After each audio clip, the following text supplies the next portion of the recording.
call a brother's boy. It means someone who was proudly educated by the LaSalle Christian Brothers throughout his life. First at Incarnation School in Washington Heights, LaSalle Academy in Manhattan, then on to Manhattan College for both his bachelor's as well as his MBA. In addition to learning the basics from the brothers, he learned to give back to others, which he has done throughout his life, as demonstrated by his community involvement, serving on the boards of the Westchester Community Foundation as its chairman, the Business Council of Westchester, the American Diabetes Foundation, and the Westchester Community College Foundation. Most of us here know Matt professionally. For the past 12 years, he's been a partner in the firm of O'Connors Davies, Accountants and Consultants. And he represents his firm and his profession admirably throughout the region. In fact, he was recently recognized by the Irish American Business Magazine as one of the top 100 Irish Americans in the United States this year. He's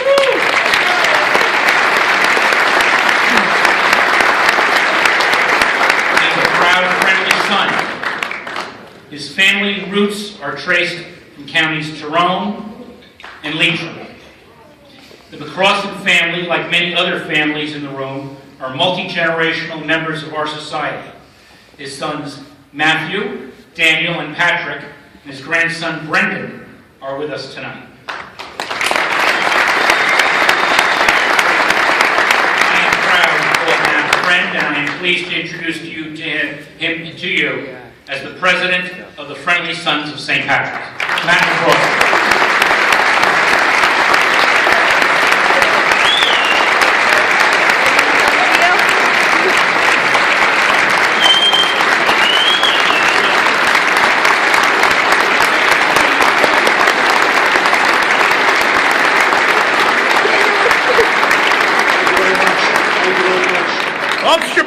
Thank you. Thank you very much, Mr. Chairman. Gentlemen, striker classes, as has long been a standing tradition and within the Friendly Sons, a toast to the President of the United States.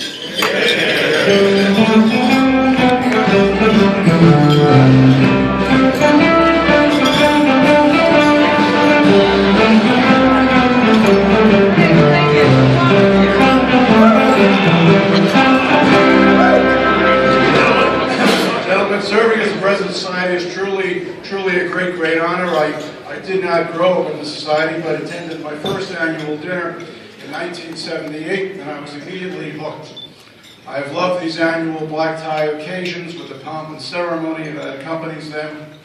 I love the connection with the colleges and universities that we attended, having the leaders of our church from the Archdiocese to our local parish priests and seminarians with us.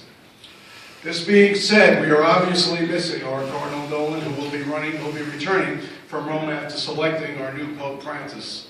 The sudden announcement of Cardinal Dolan's departure to the Vatican took the dinner committee back, and I'll never forget Landy calling me early that morning, confirming the certain dilemma we face now as we considered our options. When I got to the office, my partners Keen and Halloran greeted me at the door, shaking their heads, murmuring, "What are you going to do now?" You know, you think the guy would have given us more than a few weeks' notice. Gentlemen, over the years I've been pleased to have at least one or two of my four sons at these festivities. Matt, Patrick, Danny, and Mark are here tonight, and I've learned to watch the calendar and not let things like weddings and christenings fall in the way of our attending the Friendly Sons dinner.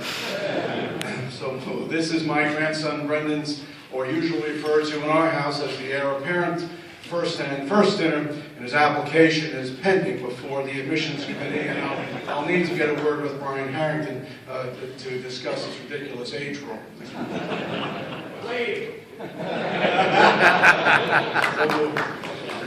You've heard I come from good stock. Years ago, while attending an officers and board of stewards meeting, past President Lynch explained that he had represented, this is true, gentlemen, my cousin John McCrosson from Strabane County, Tyrone, in a legal matter here in the United States. Well, Lynch represented John so well that he ended up getting deported. Something about purchasing and transporting goods for personal protection. Lynch has explained that he will never retire as long as my cousins are running around raising funds for good charities. Serving as your president is a unique privilege and will be an important part of my obituary when the time comes. In fact, my sainted Irish wife and I have agreed that I better start writing my own just to be sure that everything I want is in it.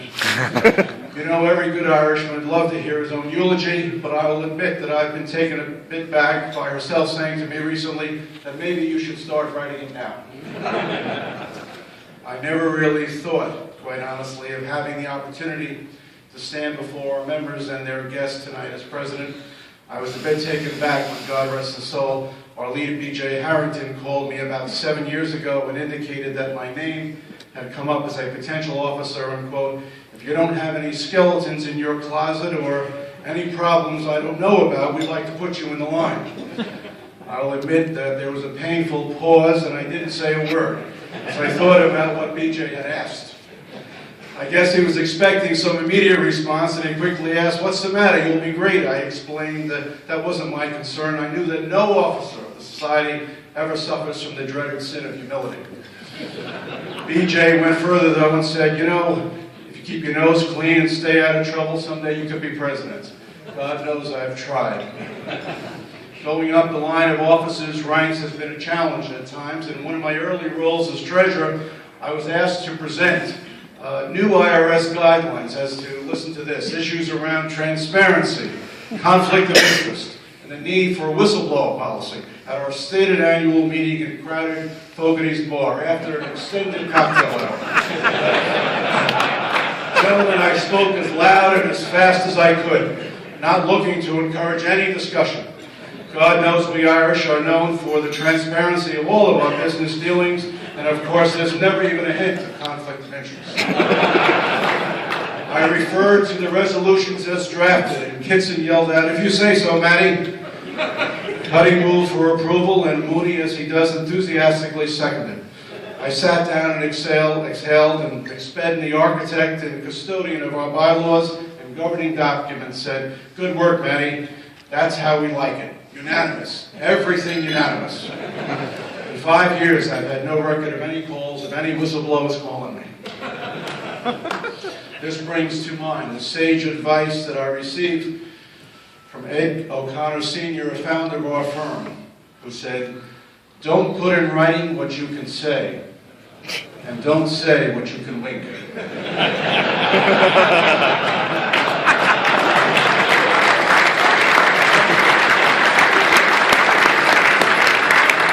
Gentlemen, there's a lot of winking going on at our board meetings. As we approached our last stated meeting in November, I got a call from Landy again indicating that things were looking good in terms of my nomination as president. All systems are go, he said. We needed to plan the agenda, though, for the meeting that's coming up. And my first job in my new role was to explain to the rank and file of Fogarty's why we needed to have our first increase in dues in 20 years. My first job as president is to increase member dues, I explained. Can't we wait for Madden or Rafferty or even Tommy Devine to be president and put it through? No, explained Jim, we haven't increased them in so long, and you're the perfect guy to do this. Well, we pulled that off, and again, McSpedden smiling, another unanimous approval was attained. Gentlemen, I really appreciate this opportunity, and thank you so much for having me as your president. It's now my privilege to introduce the members of the dais. Beginning to your right, John Jack Flynn, immediate past president of the society.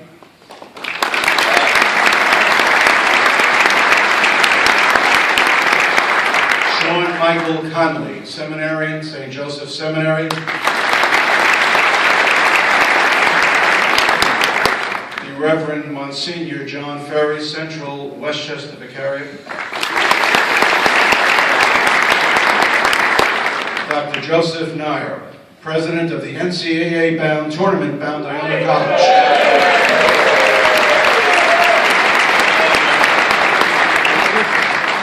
The Reverend Father Martin Bigland, Vicar, South Shore Vicariate. The Reverend Monsignor Peter Vicari, Rector, St. Joseph Seminary. Our speaker this evening, Dr. Brennan O'Donnell, President of Manhattan College.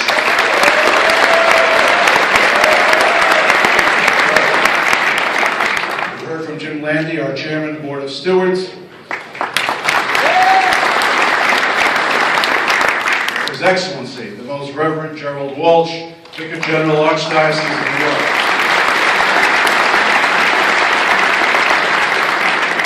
The Honorable Rob Astorino, County Executive, County of Washington.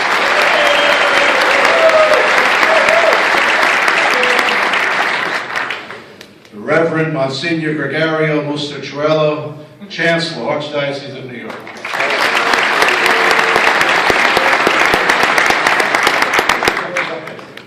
The Reverend Monsignor Kevin Sullivan, Executive Director, Catholic Charities of the Archdiocese of New York. Folks, the Honorable Richard O'Neill, immediate past Chairman, Board of Stewards of the Society.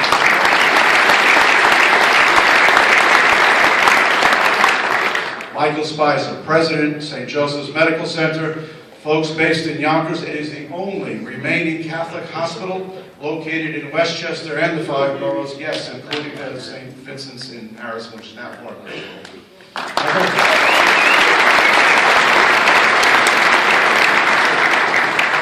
The Reverend Father William Cleary, Professor of Biblical Theology, St. Joseph's Seminary.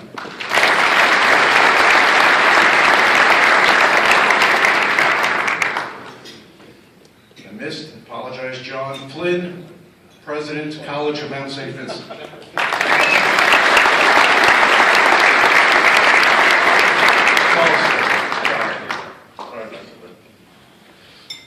Folks, I'd bring back now our chairman at this point.